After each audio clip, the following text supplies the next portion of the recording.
موضوع خشک تو نہیں ہو گیا؟ اعلیٰ حضرت کا شعر سناؤں آپ کو؟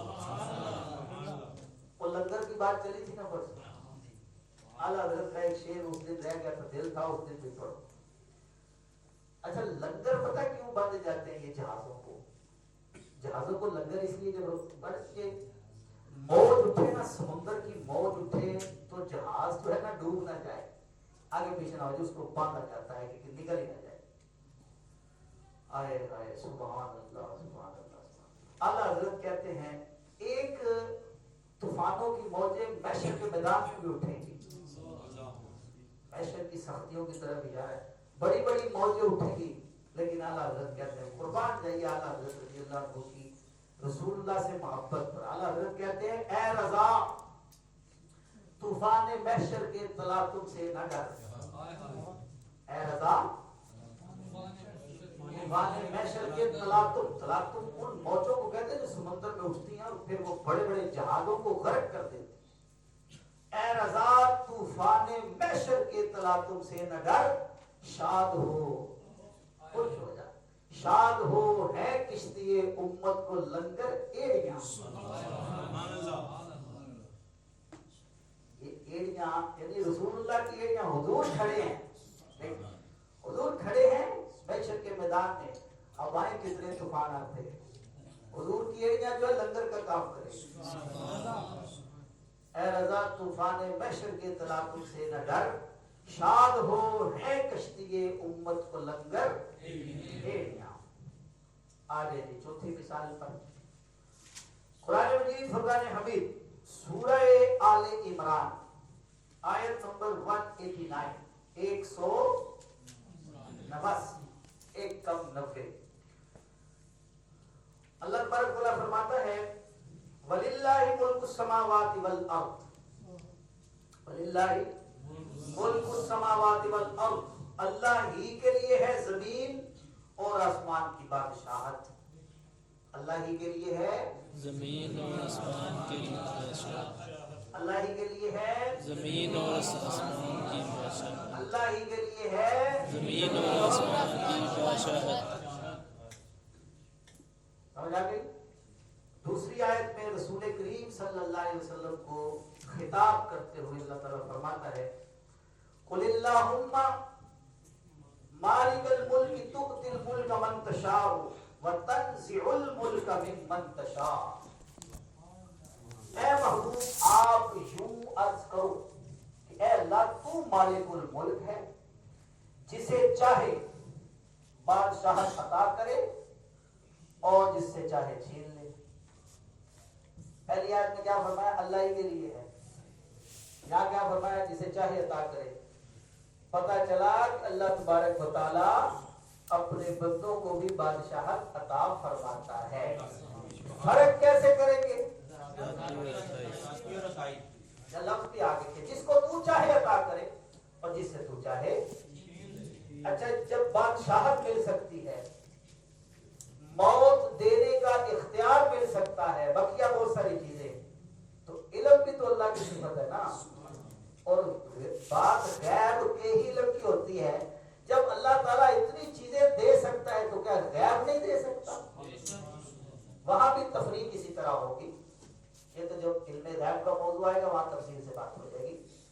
تو یہ سمجھ میں آ گئی۔ اب پانچویں اور آج کی آخری مثال، باقی میں نے آپ کے لیے اور بھی مثالیں میں جمع کی ہوئی ہیں، مزید جا کے جمع کروں گا، جتنی زیادہ مل گئی انشاءاللہ وہ الگ سے پھر یہ بڑا فائدہ دے گی۔ ایک ایک مثال کو، دونوں آیتوں کو جب ذہن میں بٹھا لیں گے نا تو کسی بھی بد عقیدہ کی ایسی کی تیسی پھر کہ کسی سنی کو گمراہ کرتے ہیں، ہم اپنا تعلق قرآن سے مضبوط کر لیں۔ پانچویں مثال کی اللہ تعالیٰ فرماتا ہے وَلِلَّهِ مَا فِي السَّمَاوَاتِ وَمَا فِي الْأَرْضِ، سورہ آل عمران کی آیت نمبر 109 ہے۔ اللہ فرماتا ہے اور اللہ ہی کی ملک ہے، اللہ ہی کی ملک ہے، اللہ ہی اس کا مالک ہے۔ کس کا؟ جو کچھ آسمانوں میں ہے اور جو کچھ زمین میں۔ یہ لفظ ما ہے نا، یہ عمومیت پر دلالت کرتا ہے، صحیح کہہ رہا ہوں؟ اصول فقہ میں یہی ہے، یہ لفظ ما عمومیت کے لیے آتا ہے بھائی جو کچھ بھی ہے آسمانوں میں، جو کچھ بھی ہے زمینوں میں، سب کا مالک کون ہے؟ بولیے اللہ سب کا مالک ہے. یہ ہم نے پڑھ لیا، سمجھ لیا.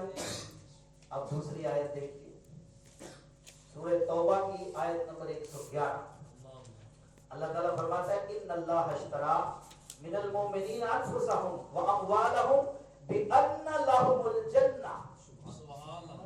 فرمایا بے شک اللہ نے خرید لیا ہے مومنین سے ان کی جانوں اور ان کے مالوں کو جنت کے بدلے. اب یہ اپنے موقف پر یہ مستدل کیسے ہے، ہم نے کیسے اس کی تدریس کری؟ وہ اس لیے آیت کا دیکھیں مضمون جو ہے نا، وہ اس بات کو ثابت کر رہا ہے کہ مومنین اپنی جانوں کے مالک ہیں، اپنے مالوں کے بھی مالک ہیں، اپنی جانوں کے بھی مالک ہیں. پچھلی آیت میں کیا تھا؟ زمین و آسمان میں جو کچھ بھی ہے اس کا مالک اللہ ہے. یہاں پر کیا فرمایا کہ اللہ تعالیٰ نے مومنین سے ان کی جانوں اور مالوں کے بدلے میں، ان کی جانوں اور مالوں کو خرید لیا ہے. کس کے بدلے؟ جنت کے بدلے. تو اس کا مضمون یہ بتا رہا ہے کہ مسلمان اپنی جانوں کے اور مالوں کے مالک ہیں. کوئی کہ وہ کیسے؟ آپ جانتے ہیں کہ چیز وہی بیچی جا سکتی ہے جو اپنی ملک میں ہو. کسی غیر کی ملک کو شریعت میں بیچنا جائز نہیں ہے. کیوں جی مولانا ایسے ہی ہے جی؟ جو آنکھیں دیتے ہیں مرنے کے بعد جو آنکھیں دیتے ہیں، جیسے وہ عیدی تھا اس نے آنکھیں اپنی دی، یہ تو شرم درست نہیں ہے، تو یہ کیسے مالک ہوگا پھر ہم؟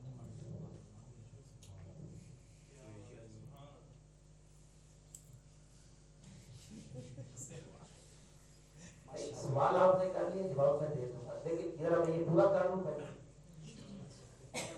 پہلے آپ سے اس کا نا موضوع کے ساتھ تھوڑا سا ربط بھی کروائیں گے کیا ہے، لیکن سوال آپ نے کر لیا ہے، جواب دے دیں گے. میں ذرا پورا کر لوں. اچھا جی، یہ آیت جو آخری آیت بیان ہوئی ہے وہ کیا بیان کر رہی ہے کہ مسلمان اپنی جانوں کے اور مالوں کے مالک ہیں. فرق کیسے کریں گے؟ ذاتی اور عطائی کا فرق اتنا بڑا فرق ہے جس کو نہیں سمجھ آتا. بات وہی ہے پھر الوہابیت قوم اللہ یعقلون. عقل دانا ہو پھر یہ بات سمجھ نہیں آتی. یہ کتنی بدیہی بات ہے، کس قدر واضح بات ہے، اور قرآن کی آیتیں بھی واضح ہیں، کوئی اس میں پیچ و خم نہیں ہے، الفاظ ایک جیسے ہیں. اب ایسا بھی نہیں ہے کہ ان کو ثابت کرنے کے لیے ہم نے کسی اور چیز پر موقوف کیا ہو. کیوں جی؟ دلالت النص سے بالکل واضح الفاظ سے سمجھ آنے والی باتیں ہیں، کھینچ تاٹ کر کو تفسیروں کا سہارا لے کر نہیں، دیگر علوم سے نہیں. وہی لفظ جو اللہ تعالیٰ نے اپنی ذات کے لیے استعمال فرمایا وہی لفظ بندوں کے لیے استعمال کیا، وہی لفظ ہے. تو فرق سوائے ذاتی اور عطائی کے نہیں ہو سکتا. ولہذا ہمارا مقدمہ ثابت ہو گیا کہ اللہ کی صفات اگر بندوں میں مان لی جائیں، اب یہ بات اس کو خلاصے کے طور پر سبق کے، اللہ کی صفات اگر بندوں میں مان لی جائیں تو اس سے شرک لازم نہیں آتا، اس سے شرک لازم نہیں آتا. ولہذا یہ ہمارا ایک حصہ مکمل ہوا. کل کی بحث بھی شرک کے موضوع پر ہے اور وہ اس سے کئی گنا زیادہ اہمیت کی حامل ہے، تھوڑی سی ادق بھی ہے، تھوڑی سی، کیونکہ یہ سارا کچھ جب ہم بیان کرتے ہیں تو ان کے پاس بھی کچھ تو اگرچہ پھٹیچر قسم کے دلائل ہوتے ان کے پاس بھی، لیکن ہم انشاءاللہ تبارک و تعالیٰ قرآن کو اس انداز سے سمجھیں گے.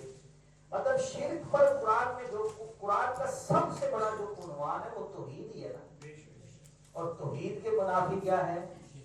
شرک ہے. تو قرآن نے مشرکین عرب کا جو شرک بیان کیا ہے اس کو